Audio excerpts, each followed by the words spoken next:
meet you guys. Yeah. The Grammy nominated thing was like an accident. It doesn't really count. I was playing with I still am. I'm playing with a jazz big band in Los Angeles, and that band was nominated for Best Large Jazz Ensemble. But I didn't write the songs or really do any of the creative process. I just showed up and played the charts. So I don't feel like that counts, but I'm supposed to say it in my bio, so now I have to say it. I'm not like Bruno Mars or anything. But, awesome. But yeah, I'm gonna play a little music for you, and then we'll talk about a few things. This is pretty improvised. My profession is mainly songwriting and performing live concerts and playing guitar for other people. So while I do love giving clinics, I do them at colleges and universities, I normally give clinics that are very detailed about music theory. So I'll talk about harmony and how to approach improvising or songwriting.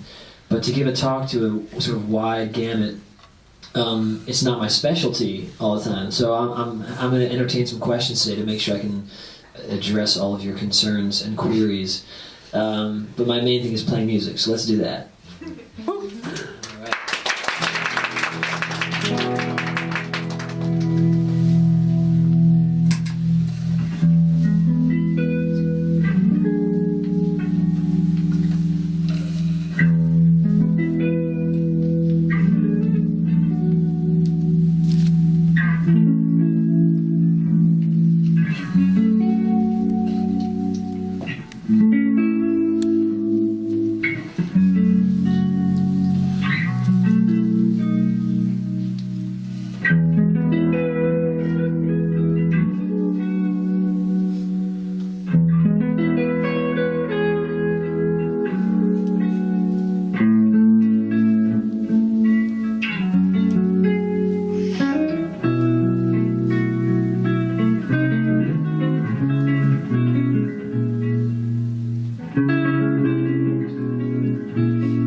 Tell me that I'm not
Can any one of the kids tell me what the name of that song is? What do you think the name of that song is?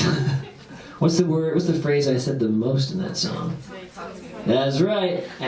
The song's called Tree. No, I'm kidding. It's called Talk to Me Later. Yeah, you're right. Yeah, so that's a song that I wrote in 2013. I was still learning how to write songs in my own voice. And I mean not just my physical voice, but my emotional voice. Who am I as an artist? Why am I writing songs?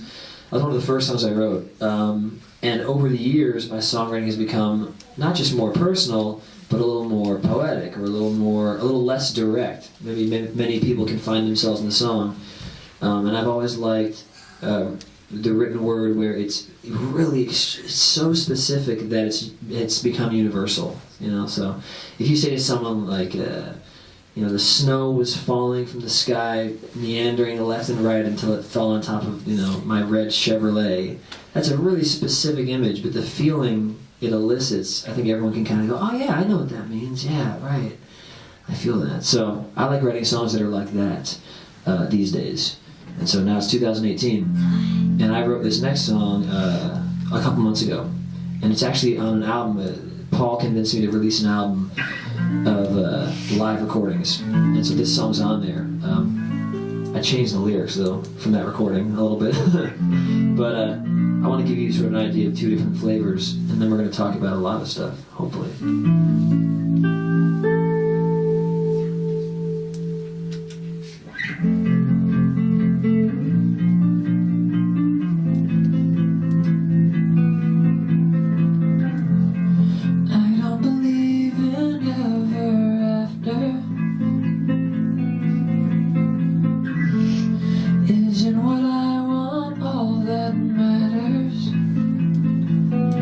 Self-inflicted wounds, they won't revive. Like the time I lost my kite, it was 97. I was 11. The very next day I lost my mind. 20 years later I can't find it, but I guess I'll never know until I try. But my father never cries, and I'm right there with him. So why do I miss him? Ooh, will I ever measure up?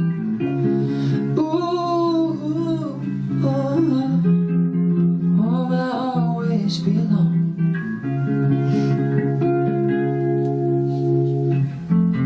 Maybe I've lost my will to reason. Maybe I'm just out of control. But I won't leave it alone, 'cause I despair.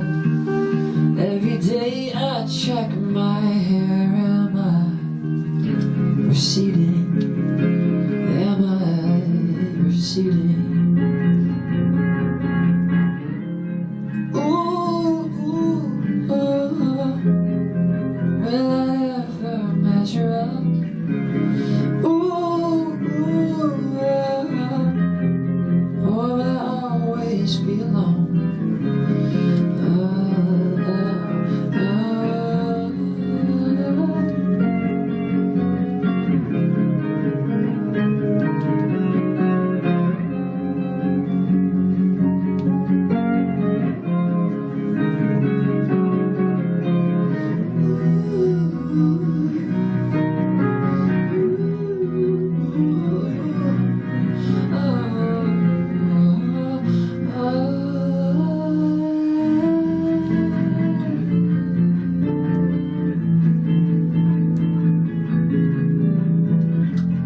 Christmas has never felt the same, 'cause I always find a way to blame me. So I'm burying my own, but I'll survive. And I never felt so alive as when I left you. Too bad I can't let you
Stuff happened there. But yeah, so I wanted to play a little bit, but I do love the Q&A thing. But I want to start with some ideas that are on the top of my head, and then we can answer questions and all that. Yeah, it's cool how many people are here. This is awesome. Thanks for coming after school. What's the youngest age we have here? I know Joe's like 4. Well, we got a baby, we got a 6-monther. But the people who go to this school, you guys all go to this school? Yeah? Yes? Yeah. You guys, you go to this school? How old are you? Oh yeah, Roku? Didn't you meet Silent Go Roku? How old are you? 7. Oh, sorry. Young. Oh, okay, you're like a day over 6. All right. You guys are young too. And what are the oldest students we have? You guys go to this school as well? Yeah? Do you go here? Yeah? What grade are you in? 8th grade. Okay, cool. So you're like 14? Yeah. Cool. Awesome. All right. So I think I can speak to all this, hopefully. Wish me luck. Yeah, so with music, I think it's really important to focus on multiple things at once. I know some people are very technical, practice really hard, and some people are very gifted at being creative and thinking outside the box. But I always think it's nice to develop both when possible. And so if there's anyone here that wants to become a musician, a professional musician, I think it's really important to focus on that creativity, but also focus on the craft, because the craft is sort of what allows you to express a vision. So if you're an artist, for example, if you're a painter, if you haven't mastered the brush stroke, or if you haven't mastered your palette, it's hard to paint what you see in your head. It's frustrating. I can't paint what I see in my head because I don't know how to do the brush stroke. I don't know how to combine colors. So you go to your craft and you learn how to make a color palette, and you learn how to angle your brush, and now you can paint what you see in your head. It's the same thing with music, I think. So if I want to be able to improvise, which I think a lot of people want to do when they make music, they want to go on stage and do a guitar solo. That's usually improvised. That's made up on the spot, live. I need to know what chords are happening underneath me, and I need to know what scales I can use over those chords. How many? Are there 10 scales I can use? 13? 20? Which ones can I use? How do I use them? And so when I'm improvising those loops, a lot of craft is going on. So I just want to encourage that. If you're interested in making music, spending that time practicing on the technique, I think is worth it. Then again, I'm realizing there's, in America it seems to be our issue that people don't really want to work hard. I don't know why that is in America. I don't see that out here. I feel like everyone works really hard. So maybe it's more important to encourage the creativity side. How do you develop that? How do you develop an ear, a vision, a voice, And I found that listening to people that I love is probably the easiest way to do that. So if I listen to my favorite jazz album or my favorite rock and roll album, usually I'll get at least 3 to 4 ideas per song. Right? Oh, I never thought about it that way. I never thought of saying the words in that order.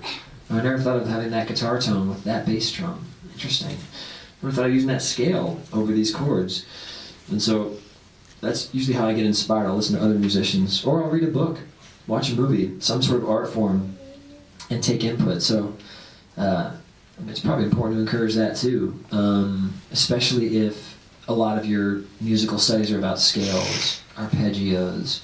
It seems a little dry sometimes. Why even bother? All this is technique. All this is brushstroke. I've already learned 8,000 brushstrokes. What else can I learn?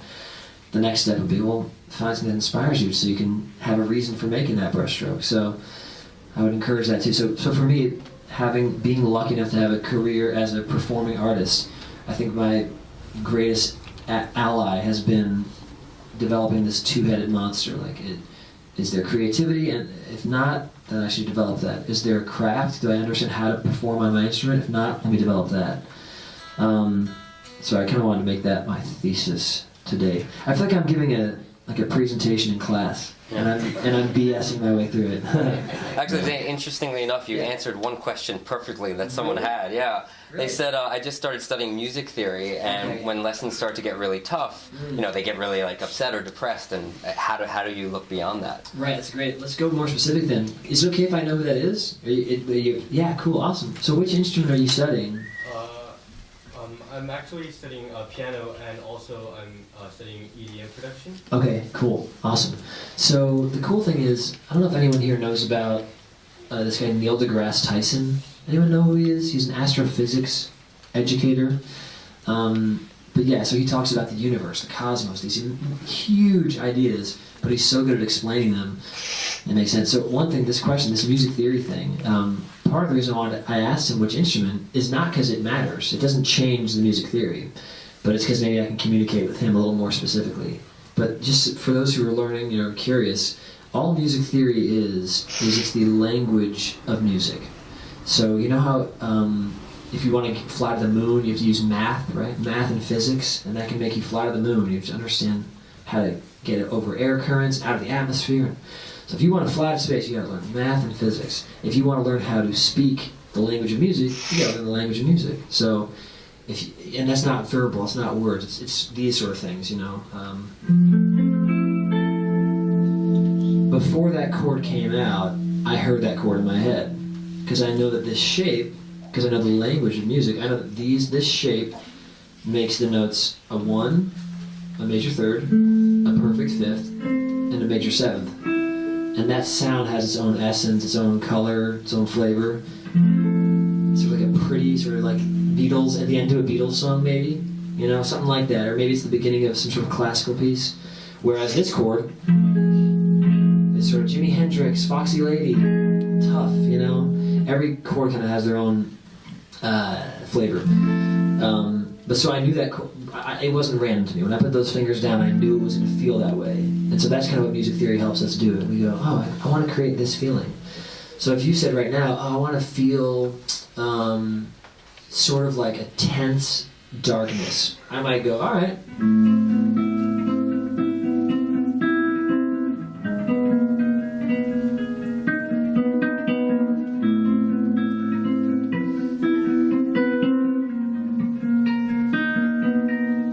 Tense and dark. I'm using chromaticism, which means I'm moving a half step away from a note. I'm playing chords that don't ever happen in any key. Those two chords don't happen in any key. So the only way I can play those two chords means I have to jump away from my key, which means I'm going away from home, which means it feels unsettling. So all these little techniques, these are part of the craft of it. So I would encourage you specifically, or anyone else who wants to study music theory, when you feel like your teacher is going really into just the craft, the technique of theory, and it's all about the scale and the mode, and there's no relationship to the creativity or to the feeling, I'd say do your own homework when the teacher leaves and say, all right, well, they're only talking about the math side, the language side, but I want to understand how to combine these letters and phrases inside the language to make something powerful. So for me, what I would do is the teacher would teach me the Dorian mode. I don't know if you've gotten to that yet. The Dorian mode? Okay. So if you're in a major key, there are 7 notes. Well, and there are only 12 notes in Western music. There's these. So 1, 2, 3, 4, 5, 6, 7, 8, 9, 10, 11, 12. And then we go back to the same note, just up an octave. So if you take 7 notes of those 12, that's our entire spectrum of Western music, only those 12 letters. If you take 7 of them and combine them this way, you get a major scale. I'm not going to give a whole nerdy thing on diatonic harmony, but the point is, you start at the 2nd scale degree, you get this mode called the Dorian mode. Alright, cool, so it sounds like this. The most white band ever plays this scale exclusively, Grateful Dead. The Grateful Dead is all about the Dorian mode. It's very much like hippies with dreadlocks that are white in America that smell like lavender. So it's like this chord, it's like, yeah, oh my gosh, and there you go. Actually, I'll do this here. I'll loop this so you can really hear this. So it's that chord, and then just go. It's very, you already see all the people who haven't showered in a week dancing.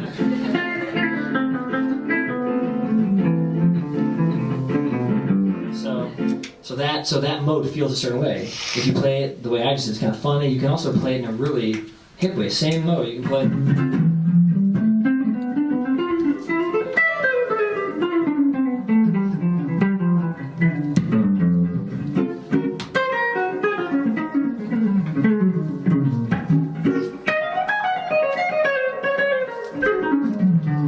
was actually the same mode. A few extra notes, but I played it differently. So going away from class, when they teach you that mode, you go, well, how can I make this mode feel this way, this way? Okay, I'll listen to some records, and I'll find that mode, and I'll hear the sound, and I'll, modify it. So I think that's a really important way to get out of the theory thing when it gets too boring. It gets really boring.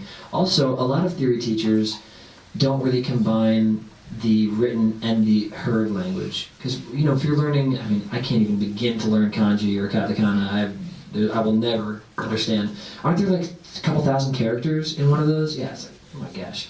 So, but that's just the written word. Then I gotta hear it. Oh man, come on, this is like impossible. Two things. So what they do in college classes for music theory is they separate music theory, which is the written word. So that means your pencil, analyzing, you're looking at the structure. Then they have aural skills, which is hearing it. So what I like to do is I always combine the two. So when I come out of a theory lesson and they say, okay, you have to follow this rule to make proper classical music. You can't have these notes going like this. That's not allowed. You can't do that. You can't have that's called parallel fifths. That's when you move fifths parallel. The structure, architecturally, is not allowed to happen. You got to do it like... You have to have all this internal movement. You can't just move it up. And then I say to the teacher, what about Nirvana? Because that's all it is, parallel fifths. What about all of punk rock? And they go, well, yeah, they broke the rule. All right, well, okay. So these teachers will say that stuff in theory class, and you'll go, not only is this bogus, they're wrong, they're only talking about how these rules apply to one genre of music, which is classical music.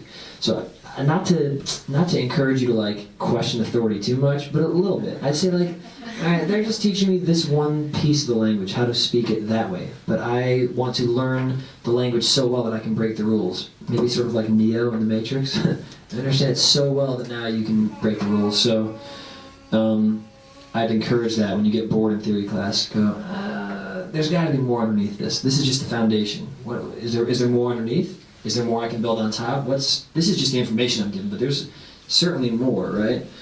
Not to get too nerdy, but whenever you're in space, there's a fixed point, but there's always something to the right and left of you, and you're always in relation to something. So same thing with information. Your teacher teaches you, this is the truth, and it's also the truth adjacent to this, and to that, and to this other item, so if a teacher teaches you something, don't go, oh, this is all it is, boring, because if you did that, we wouldn't have had Isaac Newton, or these great scientists or philosophers. We've got to take the information and then mold it and become creative with it. But the other thing I'll say is to combine the hearing part. So when they teach you a scale, I like to close my eyes when I'm learning new musical stuff and really internalize what it is, so that even without the paper and without the teacher, I can hear what the scale is. So if someone here played guitar and they played this, and this is not me bragging at all, this is just, I think, what it takes to really know the language, I'd say within 4 milliseconds of you hitting it, I would go, oh yeah, it's a sharp 9, sharp 5 chord, because it just has that feeling. Now you might go, what, that's a long phrase he just said, and how advanced. It's like, it's not that advanced. Like, you guys can all tell that, like, that rock climbing piece is red, and that's green over there. Just because your parents told you at young enough an age, your brain soaked it up, right? That's green, that's red, that's blue, this is sort of white now, okay. Yellow, according to my glasses. Zane, speaking about when being young, when you were young, or what age were you when you began the guitar? And could you talk a little bit about your experience of what that was like? Because I'm sure you struggled in the beginning. Totally. I'm going to finish this last thing. It's more universal than it's sounding. It's sounding so specific now. But I guess the point is, when you have a chord, that's a flat 9, flat 5, they have essences, and that's what I think transition you from boring theory work to like, wow, now I can create, and I can make so many sounds, and I can be a true composer now. I can have a director come up to me and say, hey, we want to write a scene that's really kind of happy, and then you'll go, that's about as happy as it gets, because you know how the language works. So that's the end of that. Sorry, so about age when I started? Yes. So I started playing music poorly, really poorly, when I was 7. I played piano. I was less than mediocre. I would mimic my teacher's hands. I'd just follow them. Oh, I see how that. Okay, and then she'd go, "Why aren't you reading the music?" I'm like, "Oh yeah, no, I can't. I don't want to." And I'm also terrible at it. So I was kind of cheating. And then when I was 10, my brother started playing guitar, And so I wanted to be like my older brother, so I asked my dad if I could have one too. And the second I got a guitar in my hand, I'd say within a week of playing it, my dad was like, whoa, what's going on there? I'm like, I don't know, it just makes sense. That piano thing didn't make sense to me, but this just makes sense. And he was like, really? Most people think guitar, like theory and language, it's harder. I'm like, no, it's just, I don't know, it makes sense. And then 5 or 6 years later, it really made sense. So I would encourage, if you like music, if you like listening to it, hearing it in movies, a huge part of movies is the music. Like 60% of the emotion you're experiencing is the music underneath it. So if you like those things, but you haven't found a way to play music yet, it's probably not because music's bad or hard. It might just be the wrong instrument. So if you're like, oh, maybe the flute isn't for me, but maybe the trumpet is. Or maybe a wind instrument's not, but a stringed instrument is. So if you love music, just keep playing around, having fun, finding what works for you. For me, it was the guitar. And then I took it more seriously from age 10. I'd say by 12 I was playing jazz and started reading music on sheet music, all that stuff. It's a good question. It's not too late. Also, Charlie Parker, who's considered one of the greatest alto sax players of all time, started playing saxophone when he was 19. So it's never too late to start this stuff. Yeah. Any other specific questions over there? Well, before you talked about inspiration, where if you feel like you're getting bogged down too much in the theory, find something that inspires you, or the reason why you chose to study music in the first place. Right. So this specific question for you is about which guitarist has inspired you the most? Yeah, I love that question because it's so easy for me. There's a guy named Wes Montgomery. Probably few of the kids here know who he is. He only was alive until like 1960-something.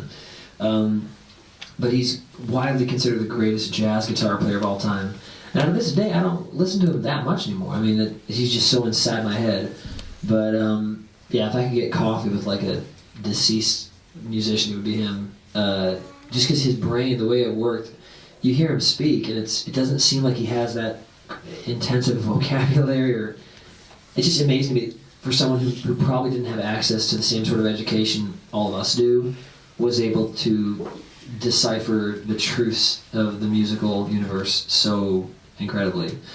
Because he'll even explain to a band like, yeah, you're gonna go like, yeah, exactly, that chord, yeah. Like he won't say the chord changes, and yet he'll play over it like insanely. So he understood it at a core level, and his feel and touch and everything. He was actually famous. This is for more of the kids here. He was famous for playing without a pick. So we call these in America a pick. In Europe, they call it a plectrum, but it's basically, allows you to have precision. Now, classical people play with their fingernails. That's why I keep mine long, so you can. But Wes played with his thumb only, so he only played with this part of his thumb, like this. And so that allowed him to do this sort of thing. He basically invented this style of playing. He played octaves, so instead of playing one note at a time, he played 2 notes at a time. The same note, but just up an octave. So instead of this, you go like that. So he'd do a solo like this.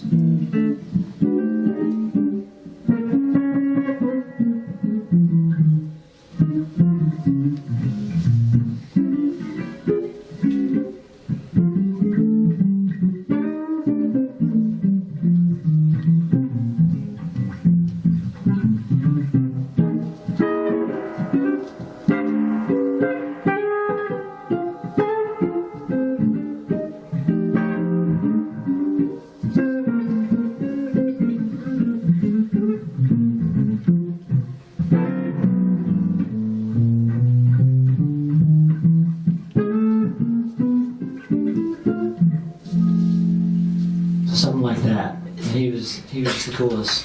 That wasn't I was just impersonating him. Mediocre. But so, he was just amazing. And he also kind of invented the concept of chord melody on the guitar. Because on guitar, it's very hard to, when you're soloing, to not just play one note. That's the easiest thing to do on the guitar. The hard thing is to do like a solo where there's a chord happening for every melody note you hit. So you'll go.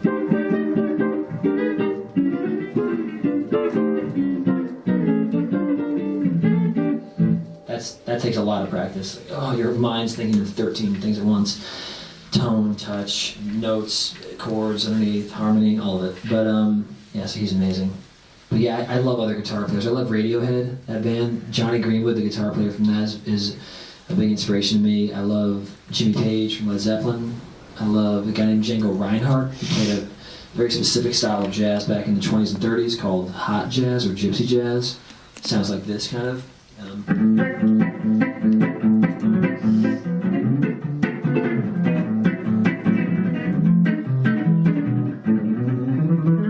Like that, I can't even play it, but it's that sort of stuff. It's very like, whoa, up-tempo jazz. So yeah, cool.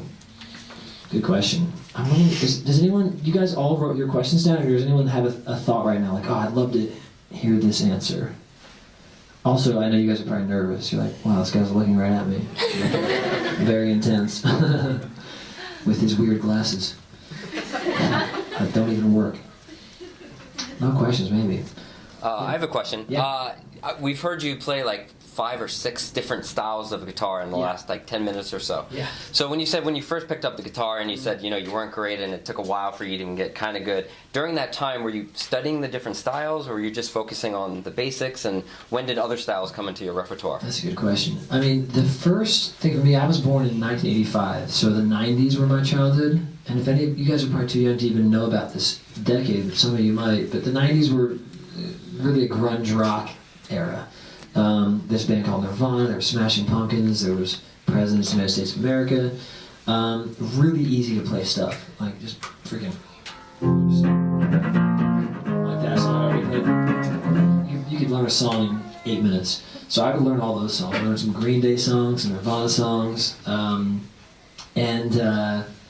that was kind of how I stayed interested. I played at my level. I made sure I could learn songs that weren't too hard, so I didn't get discouraged. But a big shift for me was kind of jumping off the deep end with performing. When I was 12, it's a long story, but I guess our parents couldn't afford guitar lessons anymore because they just got divorced. So it was like, oh, I guess we can't have guitar lessons anymore, but we can take you guys to these jam sessions and you can go and jam. So our mom would drive us every Monday night to these blues clubs, like old dudes, like 60 or not old, but you know, I was 12. They were like, you know, grandparents to me, even though now I'm getting close to that age. But yeah, so we would, you know, walk in, they'd be smoking, they'd be drinking alcohol, and we'd get up at 9 p.m. and we'd sign up on the list, and they'd let us play early enough, you know, because if we played late, we'd actually play in front of people, and they'd be like, oh God, get out of here. But so we had to be good enough to kind of play, but we weren't good enough to really be part of the gig. So I'd sign up, I'd play over at E-Blues, quite poorly, and then I'd learn what I needed to learn that night. So I think a lot of what I did to get better was I would study the craft of the theory, and then I would listen to music I liked and learn it, like the grunge stuff, and then I would go and try it out. That kind of three-pronged approach, I think, kind of helped develop me a lot quicker than I should have been developed. Because by the time I was 15, I was playing gigs rarely, but I was playing them professionally around town. Just because from 12 to 15, all I was doing was, you know, making mistakes and learning from them. I think that's how we learn most times, is just from making mistakes. So, yeah, there would be like a blues song. They'd play like, this isn't really my preferred style of music, to be honest, but this sort of stuff.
Something in that genre, you know? Yeah, thank you.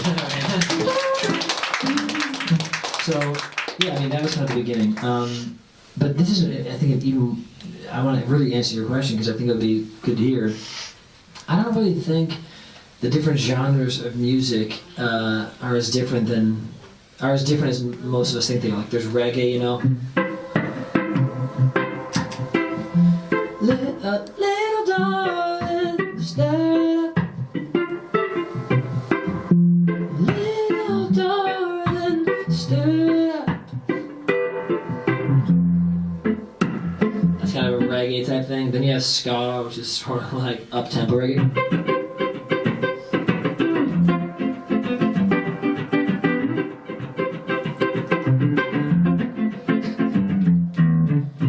So I like to look at the similarities, number one. I also like to focus on, again, that craft side, like the technique. Because I'll listen to my right hand, I'll listen really closely to my pick angle, to my tone. Is it dark or is it bright? Is it kind of in the middle? Could I make it brighter? Can I make it darker here? Can I play with my thumb? So all these nuances I'll notice, and then when I'm learning a new style of music for a gig or for an artist or for just my own fun, my own enjoyment, I will, I'll really focus on those nuances. I think that's kind of something I think that's what separates someone who is really making music to communicate versus someone who's making music to impress.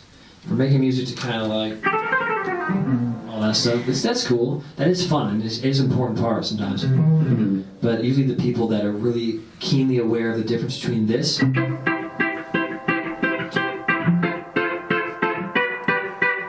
versus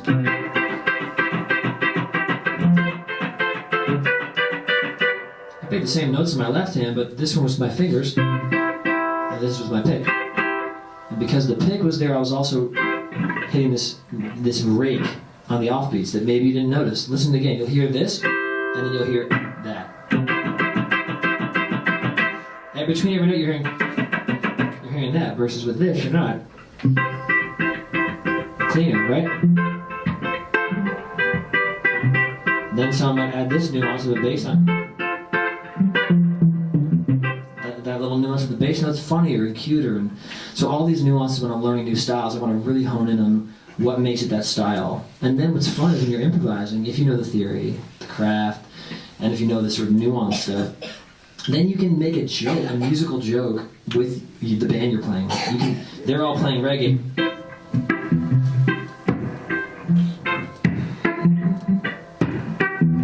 And during your solo, you can go, which is kind of a ska-ism, and they'll be like, oh, he did a ska thing, but we're in reggae, oh, he knows what's up, and now they're friends with you, and it's a way of communicating. I think at the end of the day, that's what music, any art form, or really any science probably, is about connecting and communicating and all that stuff. So if you're making music and you're bored in class, or if you're like, what is going on, why am I even doing this, try to find some angle that allows you to communicate with people more, and I think you'll be happy by the end of the thought experiment. So, yeah. Let's do. I wonder if I should play some more. Maybe, because we're talking, maybe I'll do a guitar piece, because we're talking so much about the craft. It might be nice to kind of do that real fast.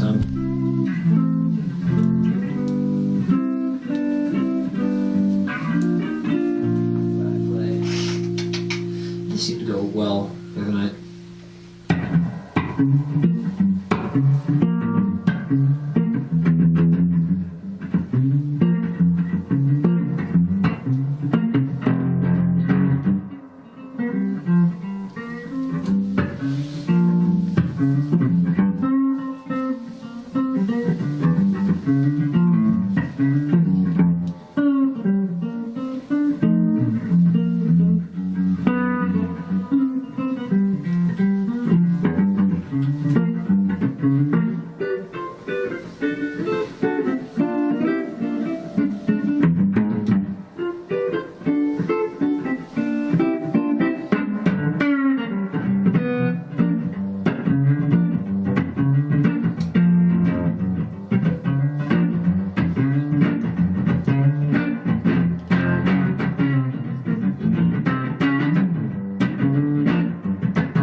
fun to talk really quickly about in that song is, that's an original piece, is not only does the craft of music involve letters, like it does in English or Japanese, if letters and you combine them in artistic ways, it also involves being heard in time, so there's a rhythm to it. And there's a section in that song that, instead of being in 4/4, which is our normal meter, it's in 7/4. So we're used to hearing songs that are in 4/4. 4/4 just means that there are 4 beats per measure.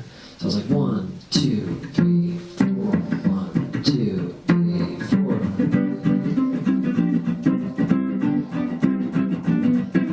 1, 2, 3, 4, 1, 2, 3, 4. Right? But there's a piece in that song that's in 7. So it goes 1, 2, or 1, 2, 3, 4, 5, 6, 7, 1, 2, 3, 4, 5, 6, 7, 1, 2, 3, 4, 5, 6, 7. But listen to it.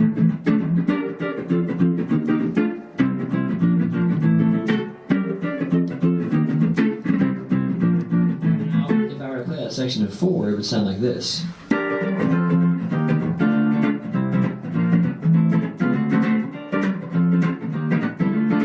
It just keeps rolling. But at 7, there's this beat of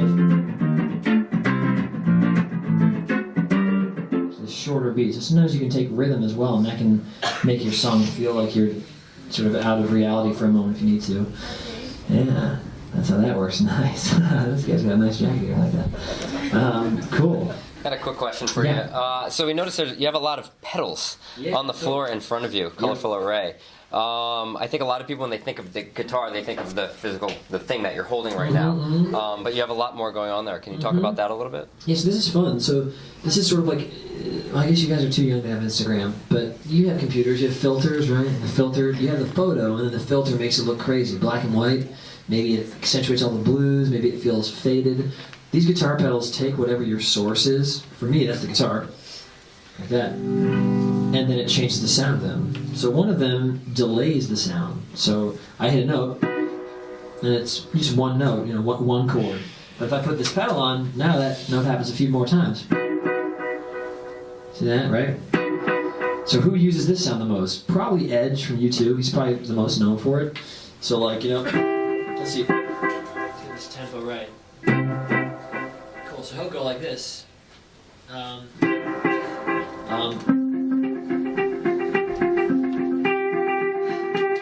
sorry, I hear.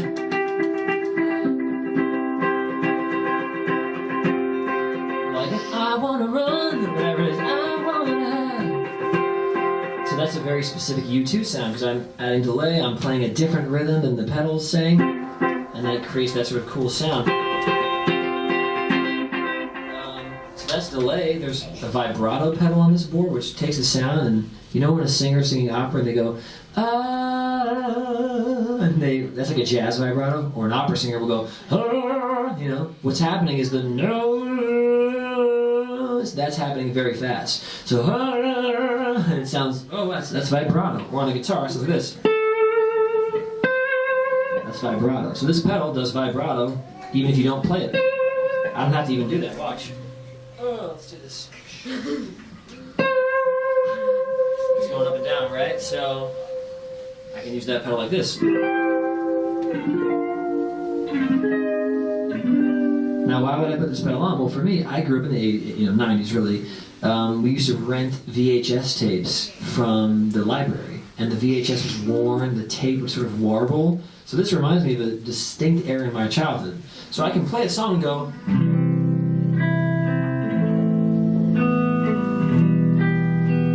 with this pedal, it feels much more like 1993. If I go,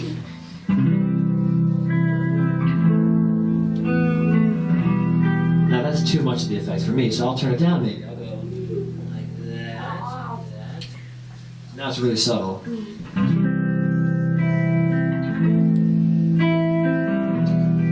Just enough, So that pedal is cool. This pedal is awesome. This takes a note that you put in, and then it adds a perfect fifth above it, and a perfect fourth below it. So you get the note you hit and then an octave around it that's sort of surrounding, almost like an atom. You have the nucleus and these electrons spinning around it. So I'll hit this note, and then it'll hit a perfect fourth below, and a perfect... I can't hit that note. It's hard to hear that fourth up top, that note. fifth above. So you can hear the difference though. This almost sounds like an organ. Right? Now, you can also choose different notes on that pedal. So you can do a fourth above and a fifth below. So this sounds like this.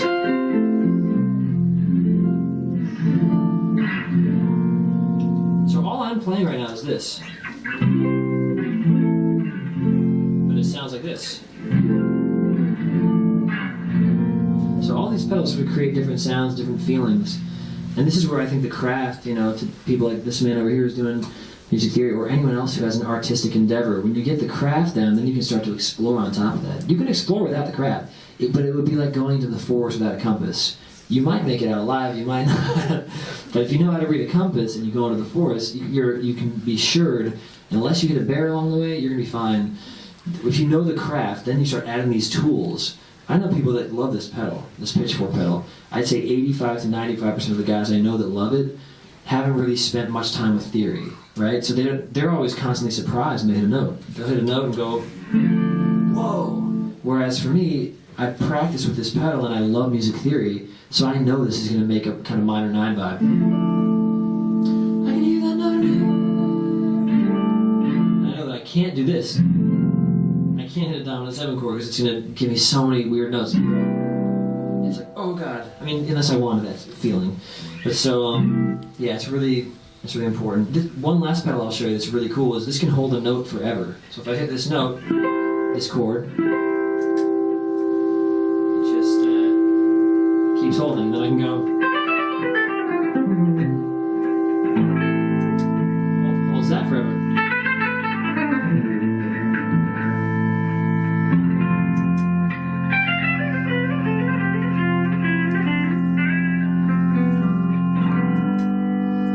Intros to songs. And then I saw my song. You know, so all these pedals do different things, and the kids like this one the most. It's so intense that I know Joe was pressing this one a lot, but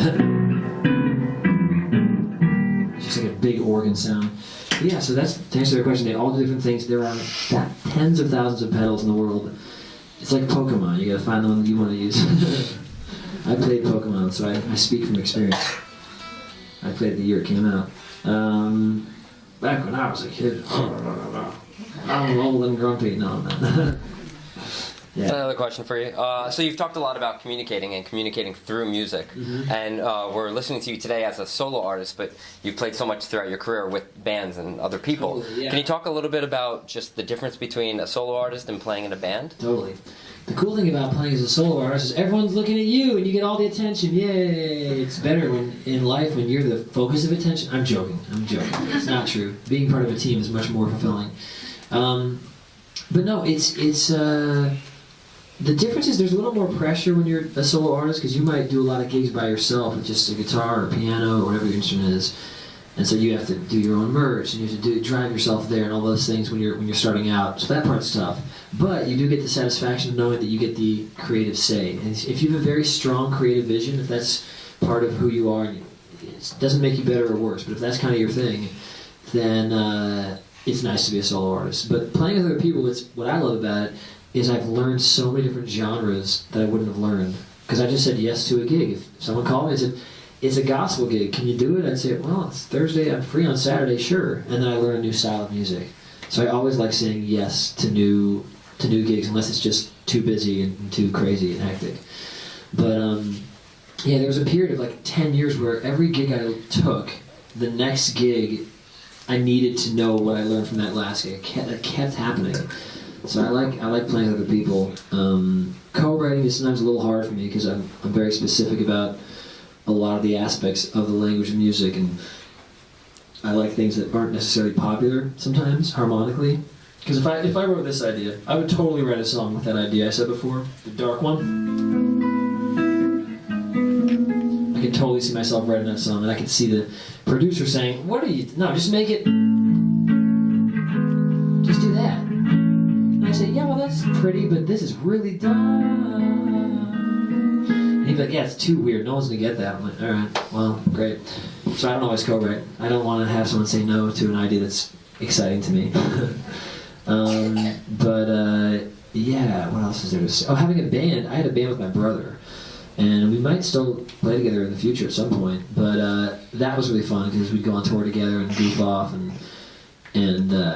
yeah, it was fun on stage. We opened for U2 once, and Reeve did it. My brother's name is Reeve. He did a song by himself, and I was standing back watching him do it. I was like, there's like 80,000 people out there right now. This is amazing. So it's fun. If you have a sibling who likes music, it's worth trying a band. It's fun. Yeah. Am I wrong in saying that your brother was the one who played Spider-Man on the Broadway show? That's right, yeah.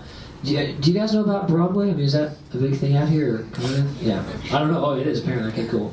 Yeah, it's big in America, obviously. Yeah, we were asked to play on this Broadway show, and my brother got the role of Spider-Man / Peter Parker in the show, and the rest of the band played in the pit.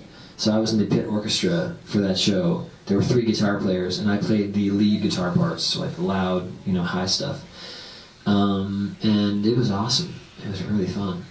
Yeah, I enjoyed that. Question? Yeah? So this is in relation to what you just shared with us. A few years ago, I first heard of Carney through American Idol. Oh, right. Your brother was on stage, in uniform and he performed with Bono. Yes. And that's when I instantly Googled you guys. That's awesome. I was telling my daughter, I really liked them, but I didn't know that you'd be coming to Japan. So today it's an honor to be here. Thank you. It's amazing, and so thank you. But My pleasure. I was just wanted to ask you, were you on that stage of American Idol playing the guitar? That one I was not. That was just Bono and Edge and Reeve, and I made a track maybe that they were playing along to. But it was that song. It was, and you said rise above. I think it was that song, right? Yeah. What is it? Open your eyes, and you said rise above. I can. Right. How long will it take? Something like that. Yeah. Yeah, that was cool. Yeah, Reeve had to fly to LA on I think it was a Sunday night, film it on Monday on their off day, and then fly back to perform on Tuesday. It was crazy.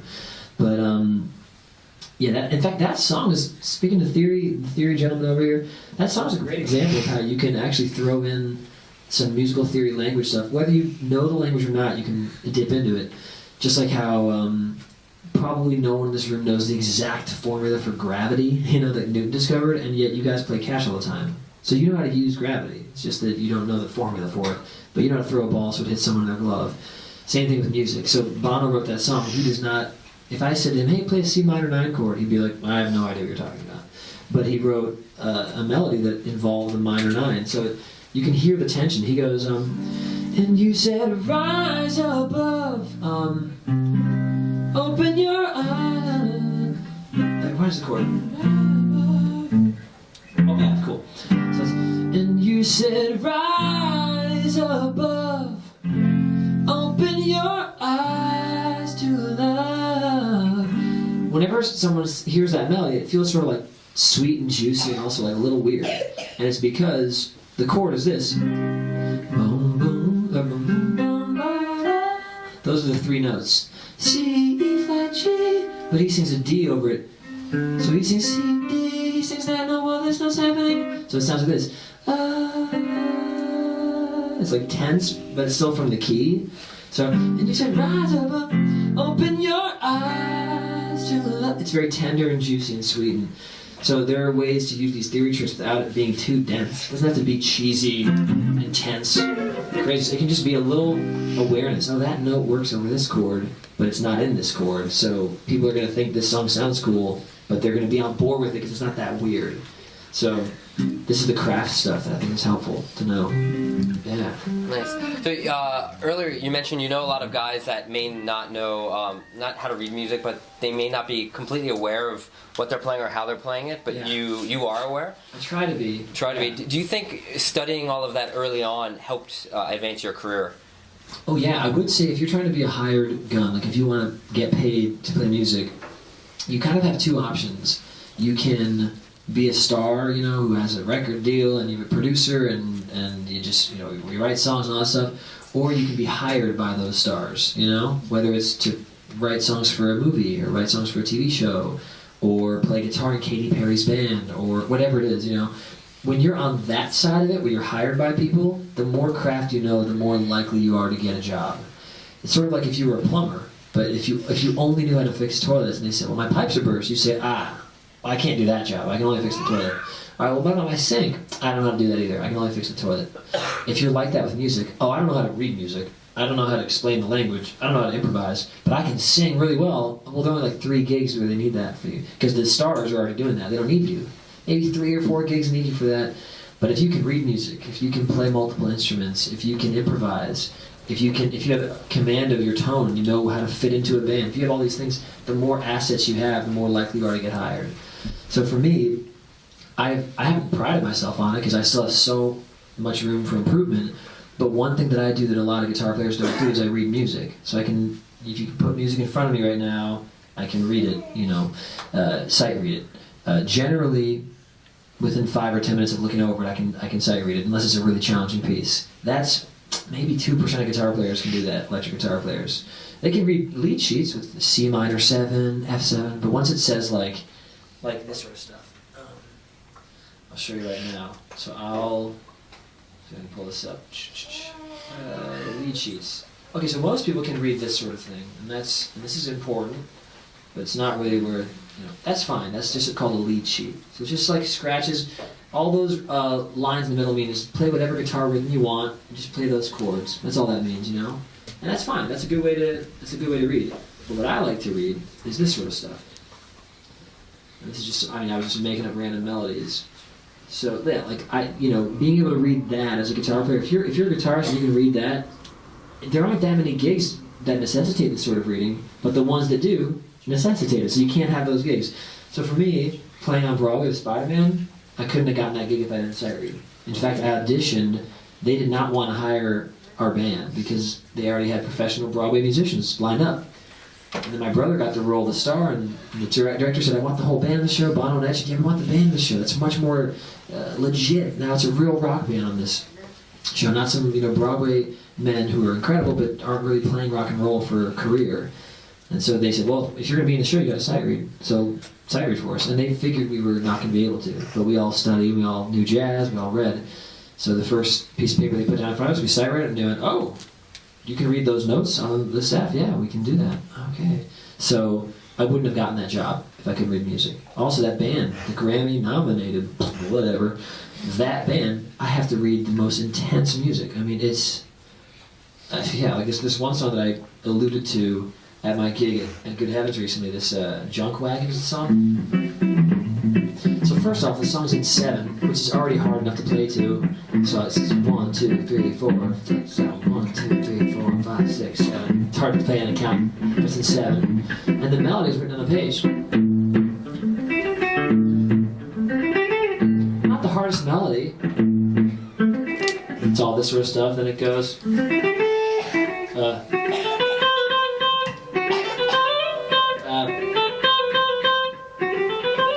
Something like that, I forget. There's a whole bit, it changes meters every couple bars. It goes into this thing in 5/4,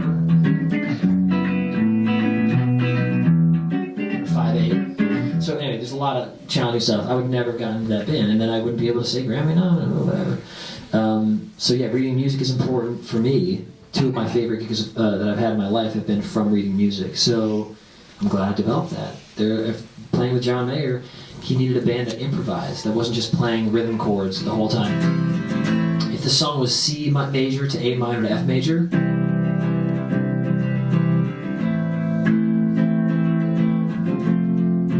most guitar players would just play that.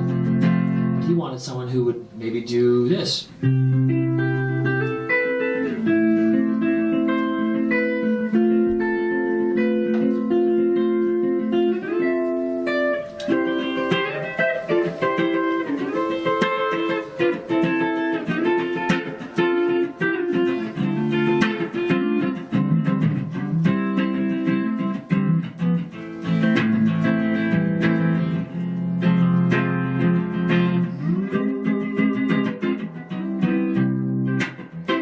Messing around with the harmony, I'm changing my picking pattern, all this stuff. He wanted to have this free thing where if the band started going free, we all would go together. So I had to be able to improvise. So I guess you see the point here. The more tools you can develop, the more likely you are to be hired. Again, you could also get lucky and be a songwriter who doesn't really understand the music language or the instrument thing, but you're just a great creative mind, and that could turn into a career. It's just there are less jobs for that and more people trying to do that. Whereas if you increase yourself to where you can do any sort of gig, now there are many more jobs you can apply to, and there are less people who can do all your things. So you're likelier to work, I guess. A bit earlier, you said yes to a lot of different gigs, yeah. regardless of what it was, gospel, jazz, and you developed your skill through that way. And that yes mentality, I think a lot of people can apply to anything that they're doing. So can you talk a little bit about that? And I think that life is so nuanced and funny, because like the term that comes to mind is being a yes man, which I don't know if is always a good thing. Like, I'll do whatever you say without the consequences, I won't question anything. Sometimes that can be not so great for the greater good of the company. The companies need creative people, to work for them. And if you're starting your own business, or if you're going to become an artist, you basically have your own business. So that creativity is really important. But saying yes to opportunities and taking the risk to put yourself out there, to maybe make a mistake. If you look at your free time and you say, well, I have 3 days off this week, I'll spend a day and a half of that on this new project that's maybe risky, maybe it won't work out. Bless you. Yeah. Poor guy, I was sneezing earlier too. So I would say it's important to try new things until you find what really makes you feel alive. I forget the exact quote that Albert Einstein said, but it was something about how they said, do we need more scientists or astrophysicists? And I think it was him. I think it was he who said, we don't need more scientists, we need more people who feel alive. So do what makes you feel alive, and then we need you to do that, because that's probably your calling, So try different things until you find what really makes you feel excited. For me, I've found that variety is something I like. So I love playing in a jazz group on Thursday and then my own solo set on Saturday. I love that. So I try to find ways to support that in my life, to play in different bands constantly. But some people only like their own vision, and that's what makes them feel alive. Like maybe David Bowie wanted to do his vision, so that's what he did. If you were maybe an interior designer, and you're going, well, I kind of like architecture, but I also like the interior aspect. But also I like using, AutoCAD, and I like seeing how things are designed. Well, maybe I should try graphic design. Oh, wow, I love graphic design. That's what I want to do. I don't even want to build structures. I want to build digital structures for, businesses.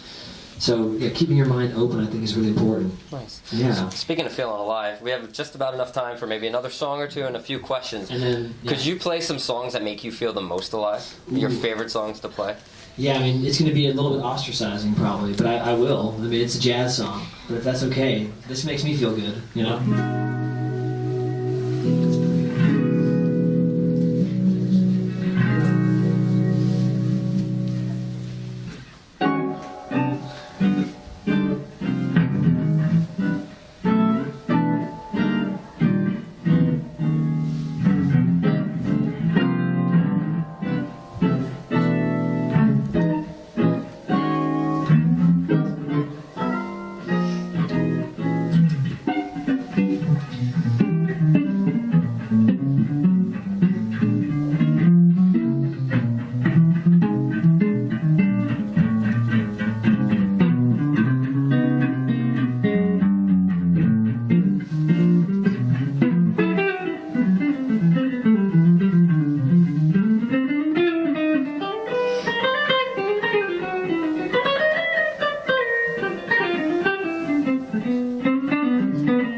Nice. Now, real quick, just to speak to some. So, in jazz music, which I'm not sure if everyone here even likes, but jazz music is an improvised art form, so that means none of this is written beforehand. All that we know is the structure. We just know these are the chord changes. But the melodies we make after we play the initial melody, they're always different. But there's also an element to jazz music, which is there's a walking bass line, which is this thing. Just make it up. Every time you make it up differently. Then you have a thing called comping, and comping is where you accompany. But you take off the A, take off the E, and it's just comp. So accompanying, just comping. So comping is when you accompany the soloist, and you just basically play chords to hint at the flavor of what's happening underneath. It might be like if you were cooking a dish and you just threw a little sugar in. Once you taste the sugar, you'd say, oh, this is probably dessert. Even though you don't have the dessert made yet, you just have a little sugar, you'd say, this is probably served at the end of the meal. When I play these chords, and I comp, the soloist knows where we are. Oh, we're at this part of the song. Oh, we're at that part of the song. So when I created this loop right now, I did the bass line first, and then I added the comping. And I could have done both at the same time, like this. Sorry, let me turn this up.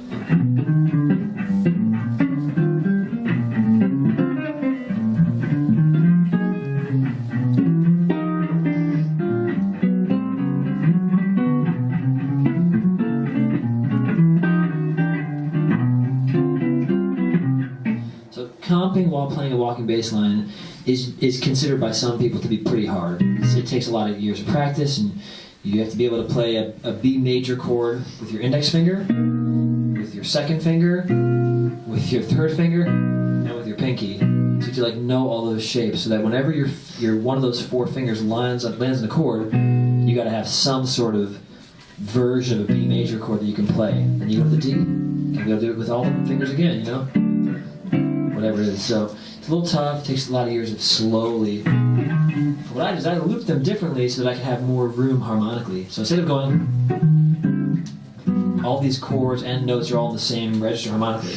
But by doing the bass line itself, then I could start my harmony up here, even though my fingers couldn't stretch there. So check it out. So the chords are higher, the bass is lower. And then once the harmony's there, then I can improvise over it.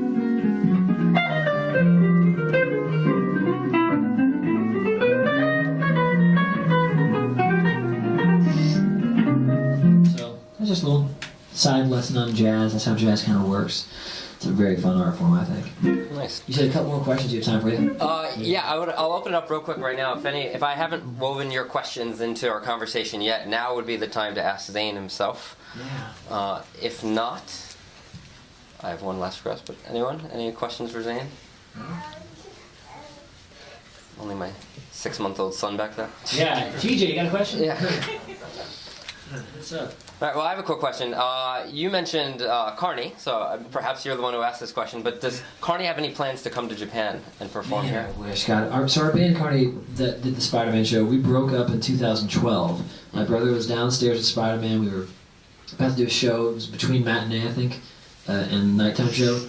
And he said, I think I want to change the band, go back to what we used to have. I'm like, what? We've been doing this for like 6 years with this drum and bass player. And he's like, yeah, I just think I want to have it be a little more like Pet Sounds, Beach Boys, orchestral drumming parts, and a little less rock and roll. I'm like, oh man, okay, shoot. But then about 6 months, it was just my brother and myself. Carney was now Reeve and Zane, and just we had other guys come in. So that was really challenging for the bass player and drummer. It was like, oh my gosh, they technically got kicked out of the band. Then my brother and I started fighting because I had song ideas, and he's like, you're not a writer, you're like the guitar player in this band. I'm like, well, now I think I'm a writer, and I don't know what to do with that. He's like, I don't know, I think your songs don't really sound like this band, so I don't really think we can use them. And then I was like, well then forget this, I'm going to go do my own thing. And so then we broke up as a band. So I don't know, I mean, the thing that's maybe going to happen soon is my brother and my sister and myself, Paris, we might start like a family band. It might be called Carney, but it would be the three of us with all of our songwriting styles together, singing harmonies, playing, our instruments. Everyone in the band has their own sort of virtuosic tilt on their own instrument. Reeve's just a virtuoso singer. Paris is as well, singer, virtuoso, but also an incredible lyricist and songwriter. And I do the guitar thing, so that could be a fun sort of element, all these things happening at once. But I think right now the Japan thing is mainly going to be me for maybe the next year or so. I'll probably come back every 8 months to a year and keep playing and hopefully do more of these. and then we'll start playing, maybe big enough places where it's like, all right, cool, let's bring a whole band. But for right now, it's really sort of more cost effective to just have one person come out. But we've already been talking about that. I mean, I'd love to have that happen. That'd be awesome. Yeah. Nice. Every 8 months or so. So you like Japan? I love Japan. I mean, this is my 4th time coming to Japan. First time was when I was 18 as a jazz guitar player. There was a band called the Monterey All-Star Big Band, and they're based in America. And what you do is you go to this festival with your high school big band, and if you're one of the top players, you audition for the Monterey All-Star Big Band. It's technically a national competition. If you get in, then you travel to some distant land and play a show. So for my year, I got in. I was the guitar player, and we played the Now Jazz Festival, NAMAO. That was in 2003. And then I came back here with John Mayer, and then now by myself twice. So I love the culture. I love that people listen here. In America, there's a lot of like texting and watching your show through the phone and shouting, and hear people listen. I love that. I love that people here seem to appreciate instrumental music, which is really cool. And I'm also a die-hard video game nerd, so when I walk around, I get to like see some cool stuff. And I love the style and the fashion out here. So yeah, this is definitely a place I'd like to come to every year, maybe more than once every year, to be honest. So yeah. Well, it might be nice to finish with maybe one more song. But before that, could you just let everyone know if you have any new projects coming up, or if they want to follow you, how could they do that? Yeah, so if you're old enough to be on Instagram, it's just Zane Carney. It's ZaneCarney. It's kind of what it is everywhere. I also have this email list, which I guess I could pass around while I'm doing the last song. That might be smart, actually, because I can email you when I come back to Japan, at least to the adults who want to, or kids can't too, but I don't know how that works. But also we have CDs over there and T-shirts and stuff, so if you buy those, that just helps us, I guess, support doing this again, hopefully in September, so don't feel pressured, but that's probably the easiest way to come back, is like, oh yeah, this is profitable, let's come back in 6 months. And then the email list thing, you can sign up online. I have a website, zanecarney.com, pretty easy to find online. So yeah. Also, I sang really hard last night, so the last song might have to be a guitar song again. I'm not sure if I can sing. I was singing pretty loud, so apologies. I hope that's okay. But let's see if I can pull out my bag.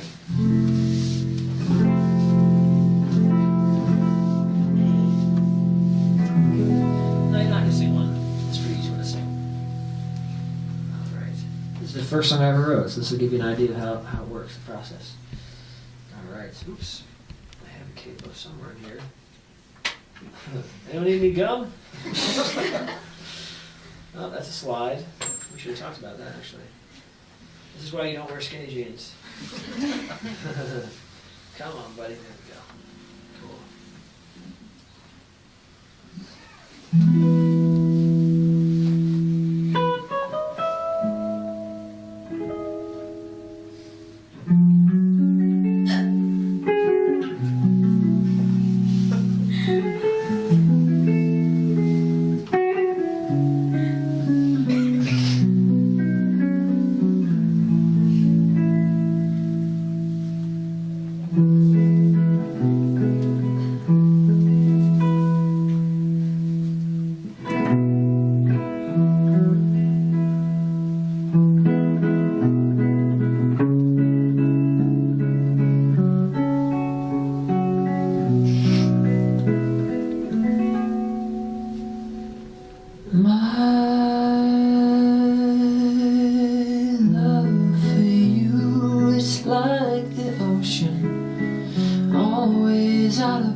inside you say a whisper changed my truth. Alas, this was a dream I had, 'cause crying is all I do.